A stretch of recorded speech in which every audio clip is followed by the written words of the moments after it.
What's up, everyone? Welcome to Ben's Car Reviews. I'm Ben, and today we'll be dissecting the 2025 Jeep Wrangler. Let's get into it with a chart. There will be 6 different ways to get your 2025 Wrangler, minus what you see at the bottom there, the Rubicon 392. I am not including in this, but you can see its power there. That's a real beast. But the main lineup here, ranging from the Sport at a little over $32,500 all the way up to that Rubicon X, topping off the range at $62,000, and all of the 2 or 4 door configurations you can see there.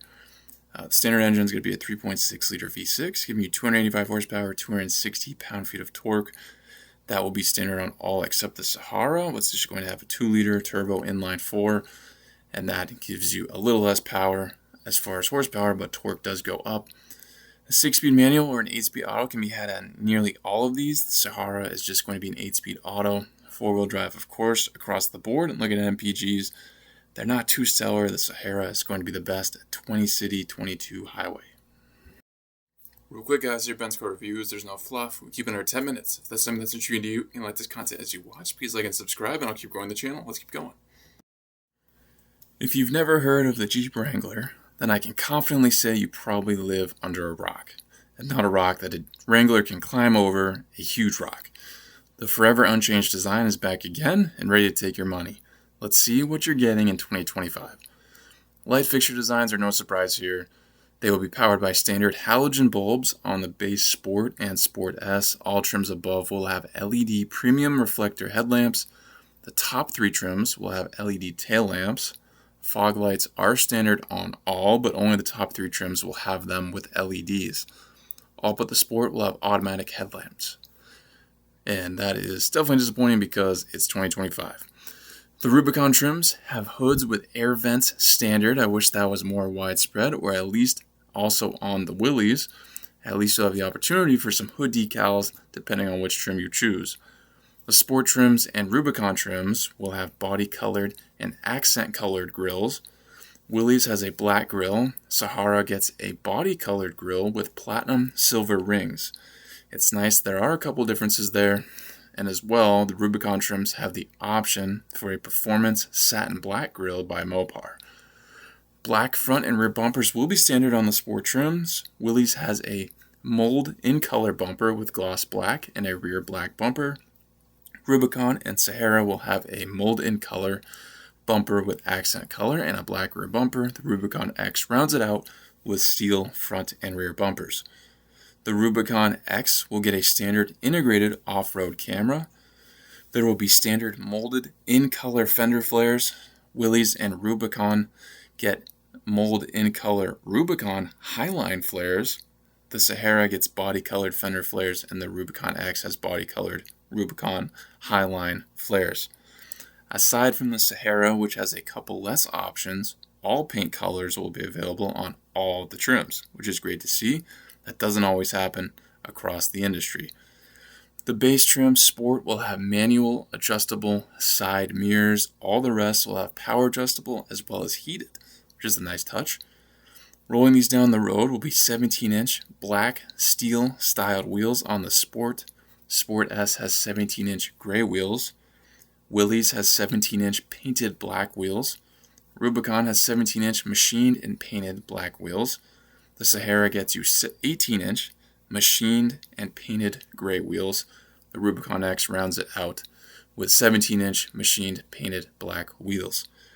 All-season tires will be standard on the Sport trims, plus the Sahara. The Willys is wrapped in mud terrain tires. The Rubicon trims have off-road tires. The standard dimensions will be 245/75 on the Sports, 255/70 on the Sahara, and 285/70 for those off-roaders. All but the base trim Sport will have multiple options for outfitting the tops, and I have pictures including all of those different setups. I think this is without a doubt the coolest part of a Wrangler. It's the different ways to get kind of your top shell. Side steps are available on most trims but standard on none, which is unfortunate. There are some nice package options here, so check that all out, especially if buying new. And there are some great off-road capabilities here should you choose the Willys or Rubicon trims. Jeeps are very difficult to beat off-roading. They hold that title well, no doubt. In terms of choosing the best bang for buck in this lineup, I think for the first time, I don't know what to pick. I think it's really going to depend what you want out of your Wrangler.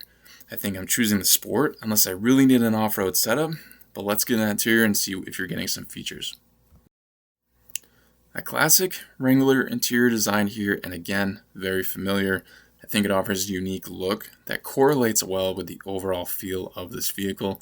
Let's see if you're getting anything inside for the money. As far as infotainment goes, it'll thankfully be one size. It's a standard Uconnect 5 system with a 12.3-inch touchscreen display, and the Rubicon X adds in navigation. Standard wireless Apple CarPlay, Android Auto. For your important info, there is a standard cluster that's 3.5-inch black and white display. The Rubicon and higher gets a 7-inch digital gauge cluster instead. An 8-speaker audio system is going to be standard. The Rubicon X gets an Alpine sound system standard. Automatic temperature control is only standard on the top 3 trims. That makes zero sense to me. Again, it's just this 2025, why is that not standard? All but the base gets a premium wrapped steering wheel. The Sahara and Rubicon X will have a heated steering wheel standard. The Rubicon X is the only trim with a standard leather wrapped gearshift knob and parking brake handle. The Rubicon X gets an automatic dimming rearview mirror. As far as sitting goes, there will be standard seats that are cloth, low back bucket seats. The Rubicon X ramps it up significantly to standard Napa leather. The Sahara and Rubicon X trims will be the only ones with standard heated front seats. The Sahara kicks off the seat adjustments with 6-way manual adjustable driver's seat and 2-way manual lumbar adjustable driver's seat. Rubicon X will have 4-way lumbar and 8-way power for that driver's seat. Black is the only color for the seats, which is unfortunate, but if you go with the 392 Rubicon, you will get some color there with some vibrant red should you go down that route. There are some standard safety and technology features standard, and obviously more at the top of the ladder. Overall, definitely disappointed at this optioning of the standard features. What's the point of giving it out so scarcely? I understand they want you to buy higher and buy packages, but man, there is so little standard here, whereas on other models at the same price, you're getting potentially much more. Interview guys, if you're in the market for a mid-size SUV, heading into 2025 here, which is what this is classified as, which seems a little strange because there is a huge range of mid-size SUVs in this segment. You can compare this up against the Kia Telluride. You can compare this up against an off-roading Bronco. It really depends what trim you're getting. This is one of the most diverse lineups that you can have. Jeeps obviously have a ton of outfitting potential, tons of aftermarket parts, tons of ways to make a real off-road machine. Or you can have kind of a more basic setup that's unmodded just to get you from point A to point B. And that's where you would more compare it to a normal vehicle in the mid-size segment. But depending which route you want to go, there is some competition. But when it comes to truly off-roading, this is going to be going up against kind of the all off-roading mid-size trucks of today. That's its biggest competition, aside from potentially the Ford Bronco, now that that's back. But depending on which trim you get, certainly varies on what this is competing against. And I'll attach some videos at the end of this to give you some ideas of what could be another good option. Check out those charts and key features and see if you like what you're seeing there even better. But Jeep, obviously, it's a culture in America. These things are everywhere. There's rubber ducks everywhere because of them. And I think a fully modded out Jeep, the huge tires, all the little aftermarket parts, looks pretty sick and certainly turns some heads. And I think it's pretty cool how many unique ways you can go about it. So if Wrangler's your pick for 2025, I think you're making a phone call. Hopefully it's a great vehicle for a long time. And hopefully this video will lay things out in a clear way for you guys. Thank you for watching this bench car review. Please subscribe if not already. If you have an idea for a future review, drop in the comments and I'll see what I can do. If you'd like to become a member of the channel, I have that option. Check that out and join if you'd like. And I'll catch you on the next bench car review.